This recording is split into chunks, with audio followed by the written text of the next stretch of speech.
မင်္ဂလာပါဓမ္မမိတ်ဆွေများခင်ဗျာဒီနေ့မှာတော့လွန်ခဲ့တဲ့နှစ်ပေါင်း2500ကျော်ကမြတ်စွာဘုရားရှင်ဟောကြားခဲ့တဲ့စัจ java လာဆိုင်ရာတရားတော်များနဲ့ဒီနေ့ခေတ်သိပ္ပံပညာရှင်အာဂတဗေဒပညာရှင်တွေဒါပွေတွေ့ရှိထားကြတဲ့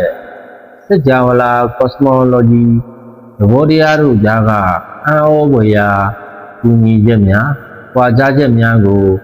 စနစ်တကျအသေးစိတ်မျှဝေပေးသွားမှာဖြစ်ပါတယ်။အခုခေတ်မှာတယ်လီစကုပ်တွေဂြိုဟ်တုတွေနဲ့ရှားဖွေမှသိရှိလာရတဲ့စัจ java လာရဲ့သဘောတရားအများပြားကိုမြတ်စွာဘုရားရှင်ကသဗ္ဗညုတဉာဏ်တော်ဖြင့်တားဆီးမရှိသွန်းပေါက်မြင်တော်မူပြီးဟောကြားခဲ့တာဟာလွန်စွာမှအံ့ဩဖွယ်ကောင်းလာပါတယ်။တစ်ကူညီချက်များစัจ java လာအရေးအတွက်ကန့်သတ်မရှိခြင်းဗုဒ္ဓ၏ဟောကြားချက်မြတ်စွာဘုရားရှင်ကနန္ဒစัจ java လာစัจ java လာပေါင်းအနန္တရှိတယ်လို့ဟောကြားခဲ့ပါတယ်စัจ java လာတစ်ခုစီမှာနေလကဘာနဲ့ဂျိုတွေပါဝင်ပြီးစัจ java လာတစ်သောင်းစัจ java လာဂတိတသိန်းစသဖြင့်အတိုင်းအဆမရှိတည်ရှိနေတယ်လို့သုလနိကာယနဲ့အင်္ဂုတ္တရနိကေတို့တွင်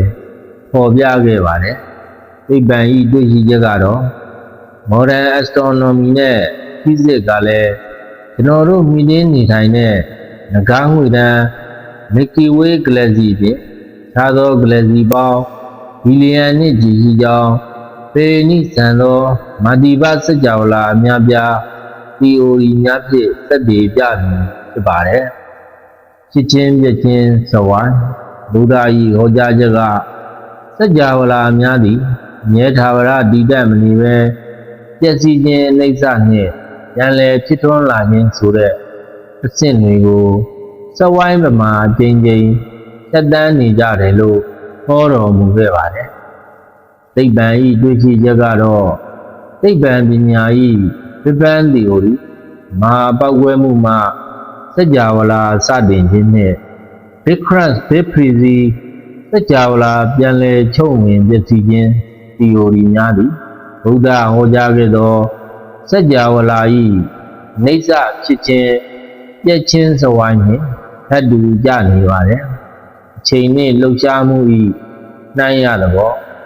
relativity of time ဗုဒ္ဓ၏ဟောကြားချက်ကဘုံဗိမာန်လိုက်အချိန်ဤဂုဏ်လုံးကိုမတူညီကြောင်းဟောကြားခဲ့ပါတယ်။ဒါတကားအဖြစ်ဘုဒ္ဓမဟာရဏပြည်တရက်သည်လူပြည်အနှစ်90နှစ်ညီမျှပြီးဒါဝရိန္ဒာနတ်ပြည်တရက်သည်လူပြည်အနှစ်100နှစ်ညီမျှသည်ဟုမိန့်တော်မူခဲ့ပါတယ်။သိပ္ပံဤတွေ့ရှိချက်မှာတော့ Albert Einstein ၏ theory of relativity နှိုင်းရ theory ရလဲတွင်းငင်အား gravity နဲ့အချိန်ပေါ်မူတည်၍နေရာသီးသန့်တွင်အချိန်ကုန်လုံးမှုနှုန်းထားမတူညီကြောင်းတိုင်းတန်လေးရှင်းသက်သေပြထားပါတယ်။ဇီဝသက်ရှိများအခြားနေရာတွင်တည်ရှိနိုင်သည်။ဗုဒ္ဓ၏ဟောကြားချက်ကကျွန်တော်တို့နေထိုင်ရာသဘူရီပါတောင်ကျုံးအပြင်ဥပဝိဒေဟအပ္ပရဂောရဏဥဒရကုဆိုသည့်အခြားသောကျွန်းကြီးများလူစနစ်များတွင်လည်းတတဝါများလူများနှင့်အတူသောတက်ရှိများဒီရှိကြောင်းဟောကြားခဲ့ပါတယ်။သိပ္ပံဤတွေ့ရှိချက်မှာအာဂတဗေဒပညာရှင်များကလည်းစัจ java လာအတွင်းတက်ရှိများမိတင်းနေထိုင်နိုင်သောအခြားသော explodant ဂျိုများကိုအစင်မပြတ်ရှာဖွေလျက်ရှိပြီးတက်ရှိများအခြားနေရာတွင်ရှိနိုင်ကြောင်းခံမှန်းထားပါတယ်။နှင့်ကွာခြားချက်များအဓိကရည်ရွယ်ချက်ရှုထောင့်နှင့် objective and focus သိပ္ပံပညာကစัจ java လာ၏ရုပ်ဝတ္ထုဆိုင်ရာ material physics structure ဓာတ်ထုစွမ်းအင်လင်းနှင့်အာကာသဆိုင်ရာဥပဒေများကိုသာအဓိကထားလေ့လာဆန်းစစ်ပါတယ်။ဗုဒ္ဓဓမ္မကရုပ်ဝတ္ထုအပြင်စိတ်နှင့်ကံကံ၏ဂျိုတန်တရားမှလွတ်မြောက်ရေးနှင့်ဒုက္ခချင်းချင်းရေးတို့အတွက်လိုအပ်ယုံများသာစัจ java လာသဘောတရားကို မိန့်ကြားခဲ့တာဖြစ်ပါတယ်စัจ java လာဤမောင်းနှင်အား driving force သိပ္ပံပညာကသဘာဝတရားဤဓာတုရူပဗေဒနိယာမများ physics law နှင့်တွန်းငင်အား gravity တို့ကစัจ java လာကိုမောင်းနှင်နေပြီးယူဆပါတယ်ဘုရားဓမ္မကစัจ java လာဤပြောင်းလဲမှုနောက်ွယ်ဥဒုနိယာမဒီဇနိယာမများဖြင့်သတ္တဝါတို့ဤဓမ္မနိယာမ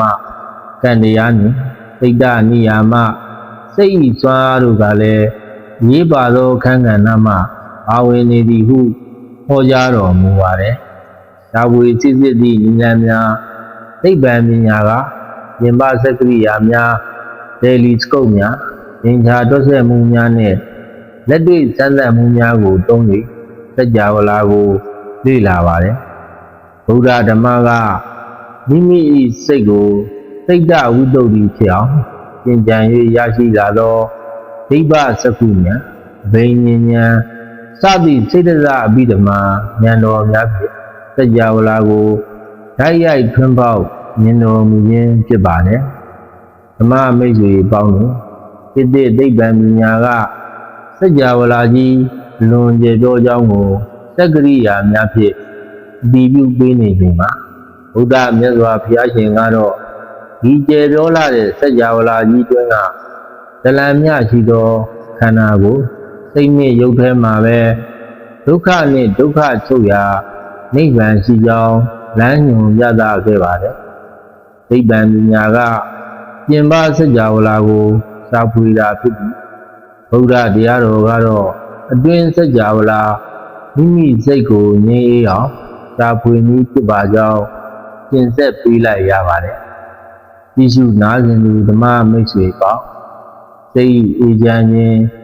ကိုယ်ဤကျမ်းမာခြင်းများနဲ့ပြည့်စုံကြပါစေ။ကျေးဇူးထူးတင်ရှိပါတယ်။